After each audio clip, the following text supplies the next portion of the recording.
नमस्कार दोस्तों।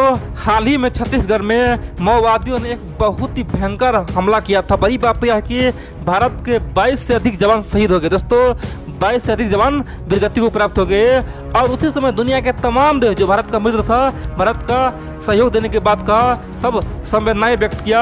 यहाँ तक कि इजराइल बोल दिया कि ये कोई नक्सली हमला नहीं, ये तो एक आतंकवादी हमला है, ये प्लानिंग के तहत किया गया है। हम भारत के साथ है, भारत सरकार हमें जो मदद चाहिए वो हमसे ले सकता है। सेम टू सेम बात ताइवान बोला था।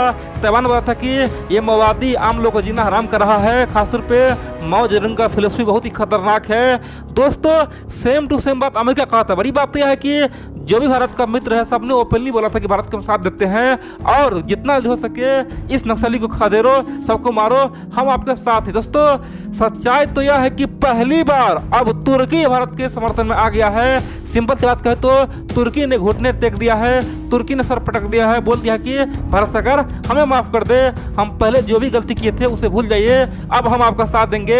हमें पाकिस्तान ने धोखा दिया है, हमें सबने धोखा दिया है, अब हम आपके साथ रहेंगे। दोस्तों तुर्की के राष्ट्रपति रज्जब तैयब एर्दोगन को इस साल में सबसे बड़ा झटका लगा है और इसीलिए भारत के शरण में आया है। क्योंकि दोस्तों तुर्की के इस बयान से पूरे दुनिया हैरान है, पूरी दुनिया में हड़कंप मचा है। यहाँ तक कि पाकिस्तान से लेकर चाइना, रूस, सब में सदमे में आखिरकार ये संभव कैसे है। जो तुर्की कल तक भारत के खिलाफ बोलता था, चाहे यूएन हो या फिर किसी मुद्दे पर हो, खासतौर भारत को हर मंच पे घेरता था, आखिरकार उन्होंने नक्सली मुद्दे भारत का समर्थन कैसे किया है और अपना घुटना कैसे टेका है। दोस्तों सबको यकीन नहीं हो रहा, इसीलिए आप लोग पूरा खबर देखिए। आप लोग जानते हैं दोस्तों तुर्की वैसे भारत का पहले कोई दुश्मन नहीं था, लेकिन हाल में क्या हुआ है, पाकिस्तान को खुश करने के लिए और पूरे इस्लामी दुनिया का खलीफा बनने के चक्कर में क्या किया, जबरदस्ती भारत से पंगा ले लिया और कश्मीर मुद्दे पे खूब बोला। यूं ने बोला, पाकिस्तान में गया, बोला कि पाकिस्तानी लोग को बहुत अत्याचार हो रहा है, कश्मीर के लोग पे बहुत अत्याचार हो रहा है। जिस प्रकार हम लोग ऑटोमन एम्पायर के समय हम लोग बर्बाद हुए थे 1922 में, सेम टू सेम हाल कश्मीर में हो रहा है, लोग बहुत अत्याचार सह रहा है। दोस्तों तरह तरह के भ्रांतियाँ फैलाया था, उस समय भारत और तुर्की का रिश्ता बिल्कुल ही खराब हो गया था। लेकिन अब की बार तुर्की ने जो बयान दिया है ना, पूरे दुनिया हैरान है और परेशान है। सबको लग रहा है कि तुर्की अब भारत का चेला बन के रहेगा। तो चलिए हम सब जानते हैं आखिरकार हुआ क्या है। दरअसल तुर्की ने कहा है कि भारत में जो हुआ है ना नक्सली हमला, ये बहुत ही निंदनीय है, ये बहुत ही खतरनाक है, उससे अब मिटाना चाहिए, नक्सली को ख़त्म करना होगा। नक्सली को भारत सरकार ख़त्म करे, हम उनके साथ हैं, हम हर मुद्दे पर साथ रहेंगे। नक्सली जब तक रहेगा तब तो वहाँ पे आम आदमी को जीना हराम रहेगा। दोस्तों तुर्की का यही कहना था कि जब से नक्सली भारत में आया तब से लेकर अब तक हजारों आदमी मारा जा चुका है, आम आदमी मरता है, यहाँ तक कि सैनिक को मारता है, बच्चों को मारता है, बुजुर्ग को मारता है और महिलाओं को मारता है। नक्सली का केवल एक ही नीति है, वो है लोगों पे दबाव बनाना, लोगों में डर फैलाना, खौफ फैलाना। और दोस्तों तुर्की इस बात पे एग्री किया है कि जिस प्रकार माओ जेडुंग यानी कि चीन के पहले राष्ट्रपति ने क्या किया था दोस्तों, उन्होंने सत्ता पाने के लिए लोगों को डराना शुरू कर दिया था। सबको बोला था कि या तो तुम मेरे साथ आओ या तुम मरो, यानी कि या तो तुम्हें मार देंगे या तुम मेरे साथ आओ। और मजबूरी में हजारों आदमी माओ का साथ दे दिया था। और बाद में क्या हुआ था, उन्होंने गरीब से लेकर बच्चे सबको मारना शुरू कर दिया था।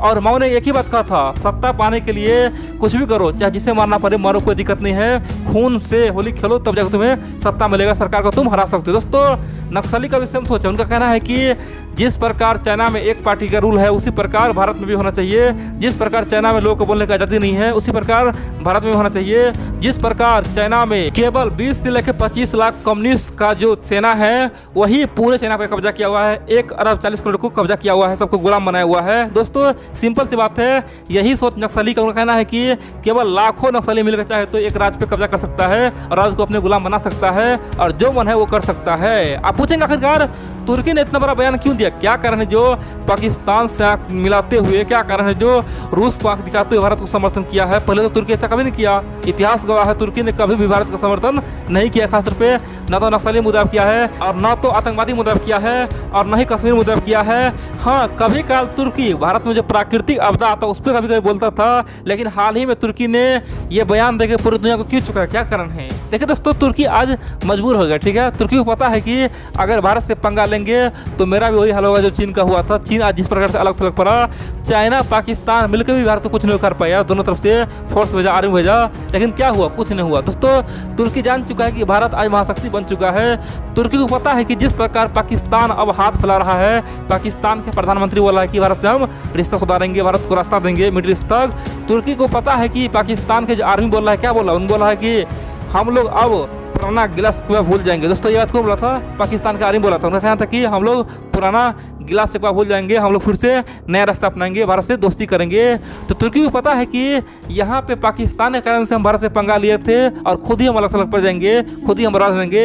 यहाँ पे पाकिस्तान, चाइना, भारत सब एक हो जाएगा और हम क्या हो जाएंगे, हम अलग थलग पड़ जाएंगे। इसीलिए तुर्की ने अपने गलती को स्वीकार किया है, भारत सामने में नतमस्तक हुआ है, अपना घुटना टेका है, बोल दिया कि हमें माफ़ कर दो। इन सब के अलावा दोस्तों एक बहुत बड़ा कारण यह भी है कि जिस प्रकार भारत सरकार ने एक्शन लिया था, खासतौर पे तुर्की का सामान बाइकआउट करना शुरू कर दिया था, तुर्की के तमाम कंपनी को भारत से निकालना शुरू कर दिया था। इतना ही नहीं, तुर्की में भारत के लोग भी दोस्तों जाने से मना कर दिया, खासतौर पे कोरोना वायरस काल में। इन सब के अलावा भारत सरकार ने एडवाइजरी गाइडलाइन दिया था कि कोई भी आदमी तुर्की ना जाए, वहाँ पे कुछ भी हो सकता है। दोस्तों भारत में हजारों आदमी तुर्की जाना बंद कर दिया। और बड़ी बात तो यह है कि तुर्की के जो टूरिज्म क्षेत्र है, यानी कि टूरिज्म सेक्टर को भयंकर नुकसान हुआ, गर्दा नुकसान हुआ, बर्बाद हो गया। तुर्की का अर्थव्यवस्था चौपट होने वाला है। तुर्की को पता है कि अगर ये लंबा चलेगा, लगातार 5 से 10 साल चल जाए, तो हमारा टूरिज्म सेक्टर खत्म हो जाएगा, हम तो लूट जाएंगे। वैसे भी हमारा करेंसी गिर ही रहा है, हमारा अर्थव्यवस्था गिर ही रहा है। और बड़ी बात तो यह है कि अधिक दिन भारत से पंगा लेंगे तो हमारा अर्थव्यवस्था पूरी तरह से डूब जाएगा। दोस्तों इन सब के अलावा तीसरा मुद्दा यह भी है, हाल ही में भारत के विदेश मंत्री और तुर्की के विदेश मंत्री आपस में मिला था दोस्तों, बातचीत हुआ था। आप जानते हैं ताजिकिस्तान में भारत के विदेश मंत्री और तुर्की विदेश मंत्री में बहुत कुछ बातचीत हुआ। दोनों ने खासतौर पे ट्रेड आगे बढ़ाने का बात कहा और जो भी पुराना दुश्मनी है बढ़ाने का बात कहा। दोस्तों ये सब पहले हुआ था, इसीलिए अब तुर्की ओपनली भारत का समर्थन कर रहा है और अपना नाक रगड़ रहा है। इन सब के अलावा दोस्तों तुर्की के सामने में एक और बहुत बड़ा मौका है। आप जानते हैं हाल ही में क्या हुआ है, हाल ही में खासतौर पे सऊदी अरब भारत को धोखा दिया। दोस्तों आप जानते हैं ना, क्रूड का दाम तो बढ़ गया, जब तेल का दाम बढ़ गया तब सऊदी अरब ने भारत को धोखा दिया और भारत मजबूरी में सऊदी से तेल खरीदना कम कर दिया है।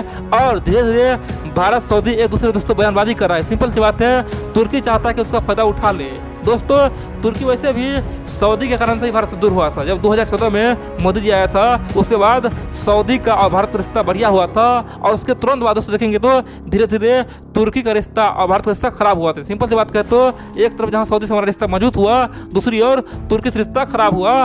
तुर्की चाहता है कि अब फिर से हम भारत से रिश्ता बना ले और सऊदी से भारत को दूर कर दे और सऊदी को अलग थलग कर दे। इसीलिए दोस्तों तुर्की अपना नाक रगड़ रहा है, नतमस्तक हो रहा है। इन सब के अलावा आप जानते हैं दोस्तों भारत दुनिया में सबसे बड़ा वैक्सीन मैन्युफैक्चरर देश है। सिंपल सी बात करें तो सस्ता में सबसे बढ़िया वैक्सीन कौन दे रहा है, भारत दे रहा है। तुर्की का आज ये हाल हो गया कि वो इसे कोई वैक्सीन दे रहा है और जो दे भी रहा है वो महंगा में दे रहा है। चीन दे रहा है वो खराब दे रहा है, अमेरिका दे रहा है मॉडर्ना फाइजर, वो बहुत ही महंगा है। तुर्की के लोग वहाँ पे मरने पे दोस्तों तुला हुआ है। तो तुर्की को वैक्सीन चाहिए, वैक्सीन के लिए भी उसे पता है कि अगर भारत से पंगा लेंगे तो मुझे वैक्सीन मिलेगा ही नहीं, क्योंकि भारत की नीति है दुश्मन को अलग थलग करना। इसीलिए तुर्की भारत से दोस्ती कर रहा है और वैक्सीन भी चाह रहा है।